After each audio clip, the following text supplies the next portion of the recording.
హల్లెలూయా. దేవుని పరిశుద్ధ నామమునకు స్తోత్రం కలుగును గాక. ఈ రోజున ఒక ప్రత్యేకమైన అంశం గురించి నేను మీతో మాట్లాడాలని కోరుకుంటున్నాను.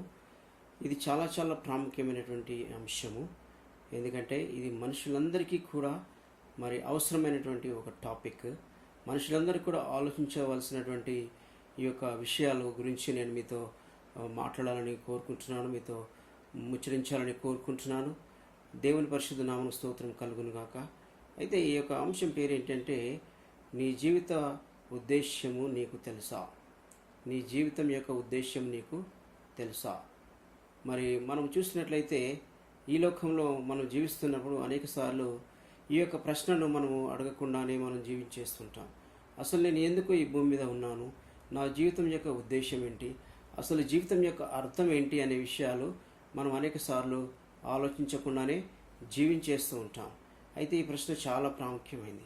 మనం ఈ లోకంలో జన్మించినటువంటి దినము మన జీవితంలో చాలా ప్రాముఖ్యమైంది.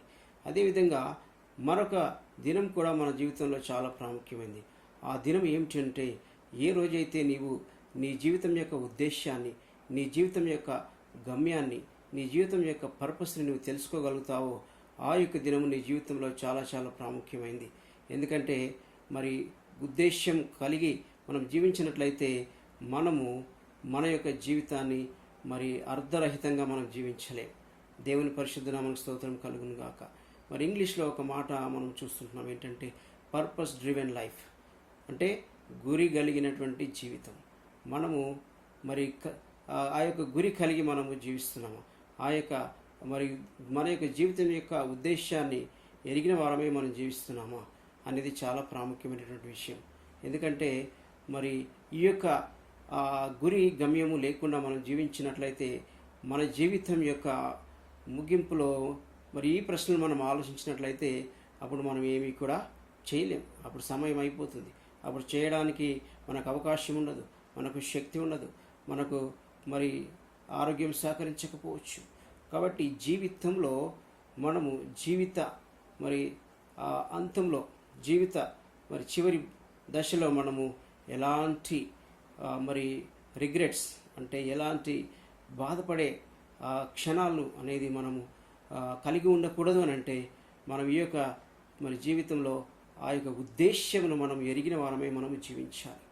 అయితే ఎప్పుడైతే యేసుక్రీస్తు యుద్ధకు మనం వస్తామో, ఎప్పుడైతే మన సృష్టికర్తను మనం తెలుసుకుంటామో అప్పుడు మాత్రమే మనం నిజంగా మన జీవితం యొక్క ఉద్దేశాన్ని మనం గ్రహించగలుగుతాం. ఎందుకంటే మనల్ని ఒక దేవుడు సృష్టించాడు.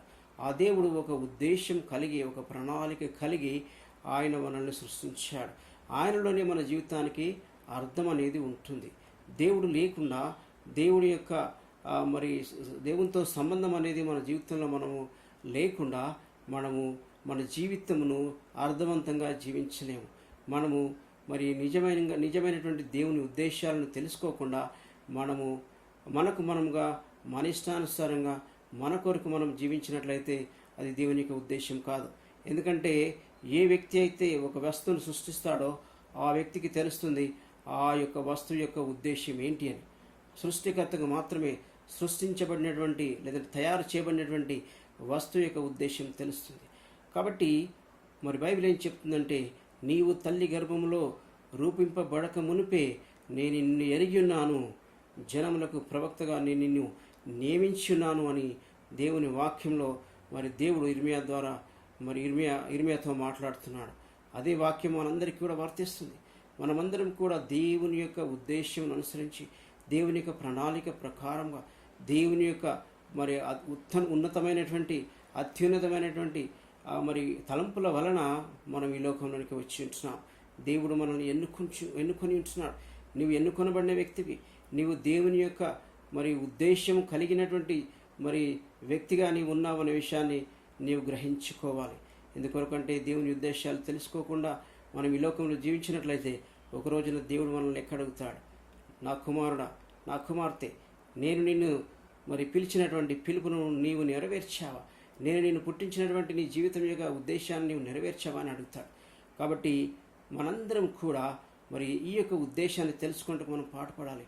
ఏంటంటే జీవితము యొక్క ఉద్దేశము ఏదో బ్రతకాలి, డబ్బు సంపాదించాలి, అంతే కదా, సక్సెస్ఫుల్గా ఉండాలి. మరి అదే జీవితం యొక్క ఉద్దేశం అని మనం చెప్పవచ్చు. అయితే సక్సెస్ అంటే ఏమిటి? నిజమైనటువంటి సక్సెస్ అంటే ఏంటి? ఏ యొక్క ప్రణాళికను దేవుడు నీ జీవితం పట్ల కలిగి ఉన్నాడో, ఏ ఉద్దేశంతో దేవుడిని నీ లోకంలోనికి పంపించాడో దానిని నెరవేర్చడమే నిజమైనటువంటి సక్సెస్. నీవు ఏ ఉద్దేశం కొరకు చేయబడ్డావో, ఏ పర్పస్ కొరకు నీవు ఎన్నుకోబడ్డావో ఆ యొక్క పనిని, ఆ యొక్క ఉద్దేశాలను నీవు నెరవేర్చడమే నిజమైనటువంటి మరి సంతోషం ఇస్తుంది, నిజమైనటువంటి ఆనందాన్ని ఇస్తుంది, నిజమైనటువంటి తృప్తిని ఇస్తుంది, నిజమైనటువంటి మరియు ఒక సాటిస్ఫాక్షన్ అనేది నీవు అనుభవించగలుగుతావు. దేవునితో సంబంధం లేకుండా, దేవునితో సహవాసం లేకుండా, దేవునితో ఎలాంటి అవసరం లేదన్నట్లుగా నీవు జీవిస్తూ ఉన్నట్లయితే ఒకరోజు నువ్వు గ్రహిస్తావు ఏంటంటే దేవుడు లేకుండా మనమేమీ కూడా చేయలేము. దేవుడే మన జీవితానికి కేంద్ర బిందువు అంటున్నాడు. మన జీవితం యొక్క సెంట్రల్ పాయింట్ దేవుడై ఉండాలి. కాబట్టి దేవుడు కేంద్రంగా లేని జీవితము మరి దేవుడు యొక్క చిత్తాన్ని నెరవేర్చే జీవితము కాదు.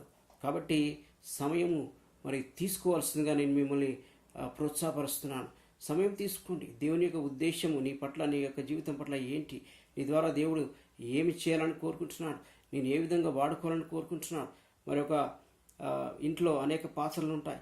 ఆ యొక్క ఒక్కొక్క పాత్రకు ఒక్కొక్క మరి పని ఉంటుంది, ఒక్కొక్క ఉద్దేశం ఉంటుంది. అదేవిధంగా ఒక పనివాడి దగ్గర అనేక పనిముట్లు ఉంటాయి. ఒక్కొక్క పనిముట్టు యొక్క ఉద్దేశం ఒక్కొక్కటిగా ఉంటుంది. అన్నిటికీ ఒకే ఉద్దేశం, ఒకే పని, ఒకే మరి విలువ లేదంటే గుర్తింపు ఉండదు. దేవుని దృష్టిలో మనందరం కూడా విలువైన వారము, ప్రశస్తమైన వారము, శ్రేష్టమైన వారము. మనం దేవుని చేత ఎన్నుకోబడి ప్రేమించబడిన వారము. కాబట్టి దేవుని చిత్తం తెలుసుకున్నటకు ఆయన సన్నిధిలో ప్రార్థించు, ఆయన సన్నిధిలో కనిపెట్టు, ఆయన వాక్యమును ధ్యానించు. ఆయన చిత్తమును తెలుసుకున్నట్లయితే నీవు అర్థవంతమైనటువంటి జీవితము, గురి కలిగినటువంటి జీవితం నీవు జీవించగలుగుతావు.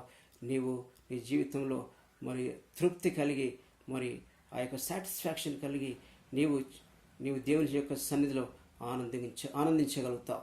దేవుడి మాటల చేత మరి మిమ్మల్ని దీవించి, ఆశీర్వదించి, బలపరిచి, నడిపించి తన యొక్క ఉద్దేశములను మీ జీవితంలో నెరవేర్చునుగాక. God bless you. Thank you. Take care. Praise the Lord. Bless you.